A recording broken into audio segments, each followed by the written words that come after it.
Have you ever gone somewhere that made you think to yourself, ah, this place is weird? I love places like that, whether it's in real life or in a video game. So today, with your permission, I'd like to take you on a little nostalgic tour of some unremarkable and odd places in The Legend of Zelda: Twilight Princess. Not the most popular game anymore, I've learned, but it is a stone cold classic. Let's go on a trip.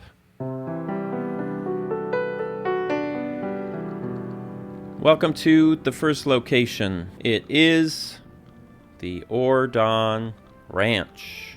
Hello, goats. At the very beginning of the game, this is a little tutorial area to teach you how to use the horse. You come here twice within the first couple of hours, and then you never come back, and there's no reason to come back. And it really is just a big open field, pretty much. It reminds me a little bit of, what is it, the Lon Ranch in Majora's Mask. You know, it just is a big field, and you can walk really far away to the edge, but there's nothing over here. It's just an edge. But the other reason I like this place is it reminds you that Ordon Village is kind of tucked away in some weird mountains. If this was Breath of the Wild, you could climb up into those mountains and stand on top and see. And I wonder in that case what you would see. I'm sure there's a boundary break video we could go watch to learn the answers to that, but I mean, we've talked about it before, but it's precisely the fact that we don't get to know that makes it so interesting to look up there and to imagine. And now I sound like a video game essay YouTuber. Congratulations to me. My goal is just to own my skills of ad-libbing so much that I can ad-lib a 2-hour video game essay. I'm gonna be like improvised jazz of video game essays, which kind of is what I do anyway, I guess.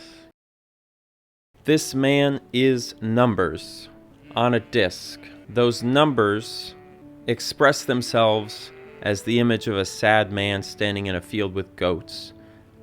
Usually, those numbers that have the potential to create the sad man standing in the field with the goats simply live on the disc, never to be touched by the life-giving force of the laser that reads the data. I don't know if that's how technology works, but I'm going with it. It's a good allegory. Us looking into his eyes right now is one of the few chances that those numbers have to be read and to organize into the image that we're seeing right now. And as soon as we leave this area, there's a good chance I will literally never come back here in my life. And the numbers will just scatter onto the disc again, no longer being expressed, which is kind of what happens when we die.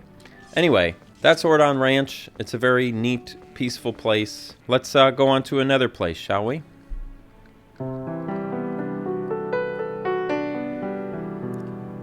This one's an interesting one that I found. You know, the way that I compile these lists of locations is I just sort of play through a game, and anytime I stumble across a place that I feel a little weird in, I write it down. So this is one that not a lot of people would suggest to remember, but it's the platform all the way over on the edge in the room right before the final boss in the very first temple of the game, the Forest Temple. Now the whole room is very cool. It has a very good fake outdoors indoors vibe, which is always good. But all the way over here on the right side, there's just this big cavern.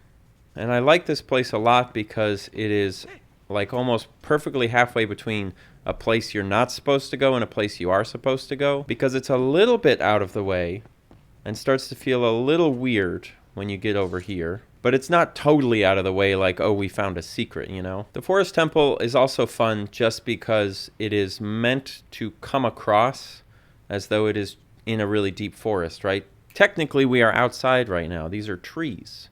You can see the tree trunks. And they extend up into infinity. It's just so dark because we're so deep in the trees. But it doesn't feel like an outdoor area, kind of like we discussed in the Skybox appreciation for Banjo-Kazooie. We talked about how Bubble Gloop Swamp felt so weird because it felt like it was indoors, even though it's ostensibly outdoors. And that's kind of what's happening here, too. We are outdoors, believe it or not. But it sure don't feel like it. Now, while we're here, I might as well show you another little location that I quite like. And that's going to be right behind here. This is the door to the boss chamber. When you first fight this boss, you don't have the capability to swim in water. So when you finally come back and you've got the Zora Tunic, you can enter this big infinite pit of water. and just be in it, because that's what we're doing. And if you go too low in this big giant pit down here, it just sends you right back to the start of the room. Unfortunately, I was hoping it would have a bottom that we could stand on, and that would make it truly an unremarkable and odd place, but it doesn't. It's just a big pit. Lovely little places. Now, where shall we go to next? Let's check the list. Where are we going next? Oh, yes, this is a good one. This is another one inside of a temple.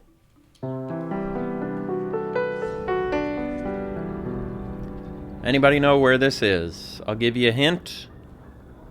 This is where it is. We are in the open sky room from the Goron Mines, which is the second temple in the game. There's a chronological theme today for this episode. This room was always very memorable to me. I think because it is the only outdoor room in this whole place, but also the feel of it, not unlike the feel of a lot of Twilight Princess, almost feels more like a Resident Evil 4 level than a Zelda dungeon. It's very industrial. It feels very much like a mine, which is precisely what the theme of the temple is, so that's very cool. I don't think I have any grand metaphors for you in this particular case. I genuinely just wanted to show you this. Take a look at it. Here it is. It does make me wonder, you know, because you can only say so much about a place like this, but I've wondered before if this video series would work if I just didn't talk, if it was just like a slideshow of ambient places. And I don't think that's something I would ever make because I'm very self-centered and I like attention, but maybe I could stand to include a little bit more just ambient clips of the locales, right? So maybe let's do that now. Let's hear. Let me get a good angle. Let me just leave you with a few seconds of ambiance.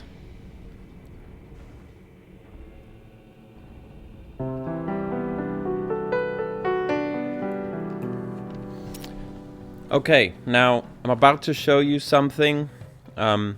This to me was mind-blowing, what I'm about to show you. I cannot describe for you the feelings I felt when I saw it. So when I turn the camera around to show you, you're either gonna get what I'm getting at or you're not. But look at this. We're currently in Death Mountain. We're on the Death Mountain path. Look at what you're about to see.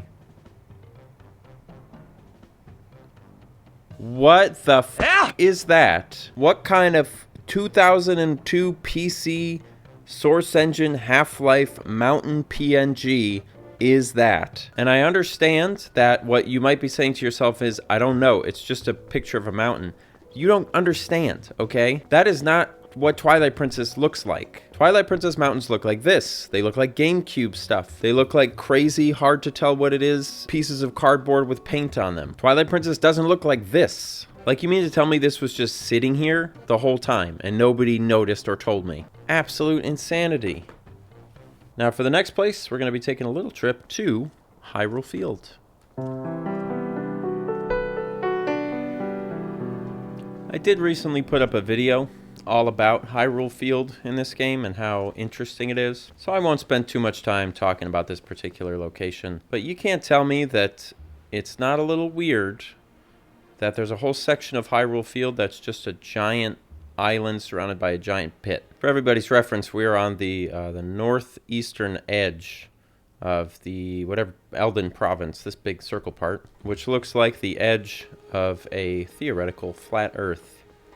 A pit into nothingness. Twilight Princess Hyrule Field has an obsession with giant pits into nothingness. That's this game's version of a tree wall blocking the edge of the play area. But my goodness, it really gives Twilight Princess a very strange, empty, desolate feel. Which the more I think about it is probably kind of the point. You know, a lot of people have remarked about how in Twilight Princess, Castletown has like 95% of the population of the entire country. The only other places that people live are a rundown post-industrial western city, a tiny farming community, and a glorified aquarium. So intentionally or not, these giant pits in Hyrule Field really do accentuate a sort of like loneliness, but not a loneliness like Breath of the Wild's, oh, I'm into the wild camping in nature loneliness. It's more of a I'm staring into the gaping maw of Mother Nature's indifference loneliness. And that's what this section of Hyrule Field makes me feel. And the next place we're going to go is not any better. It's another weird, desolate energy. Sure, this is probably an easy one. I think everyone knows and realizes that the lake bed of Lake Hylia in this game is incredibly dead. Now, in some ways, it's funny because despite the fact that this was not a Nintendo 64 game, it retains the same smoothed over lack of life as Ocarina of Time's lake bed. You know, that was just a big flat bowl. And you might have thought that by 2004 they would have gotten a little better about putting like little foliage down here or maybe just some fish. But no, it is completely empty. There's nothing going on down here. No fish, no leaves, no kelp, no nothing until you get down towards the very, very bottom by the temple itself. But everywhere else in Lake Hylia has absolutely none of that. Now, as a fun little detail before we go, check this out. If we travel approximately 6 miles this way, you can see all the way over there, off in the distance, is in fact a teeny tiny little patch of grass. It's the only patch of grass on the bottom of Lake Hylia. And I always thought that was funny that like they put this tiny patch of grass here specifically, I think, because this is a fishing spot, you know, like you're supposed to fish. So it's like that patch of grass is letting you know, hey, you can catch a fish here. But they don't bother putting any detail anywhere that you're not supposed to interact with it, you know? Like it's almost like it's a more linear game that would have loading screens in between these areas of interaction, but instead of loading screens, they just put a bunch of blank space and had you walk through it. Just for the sense of scale. As though, you know, like if you're going to the lake bed temple, you would actually just swim out into the distance and then it would fade and it would come back up and then you would be there. But they decided not to do that, which is interesting. And then also really quick, before we leave this area and go on to the next one, maybe somebody remembers what this is about, but can anybody tell me why there's a little booty hole just squirting water into Lake Hylia up by the waterfall? Is this for something that I forget? Is there a purpose to this? Why is it there? Nobody knows. Anyway, let's kill the frame rate by looking at the waterfall. And would you like to go on to another place?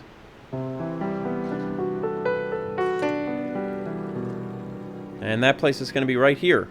This is a tiny little, like, drowning relief platform.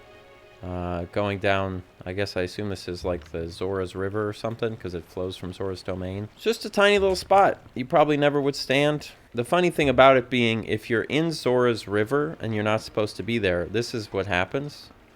It just starts flowing. So you can't actually, like, get onto it unless you put on the iron boots and slowly walk all the way up that way, which you would never do, because there's stairs right here that are way easier to use. So it's just a funny little thing that's supposed to be useful, but is actually totally useless. Because, like, it even has little steps for you to get up. Little staggered ledges to climb on, you know? But there's not really any point. Because just a little ways down, there's way more accessible ways to get up. And it's not like it allows you to access anything special at all. There's plenty of other unremarkable and odd spots in this particular section of Hyrule Field, but we just simply don't have time. I've got to wrap this video up. It's getting mighty long. So I'm going to take you to one more place. A real personal favorite of mine. A place you've probably gone before and also felt weird about. A little place called Hyrule Castle.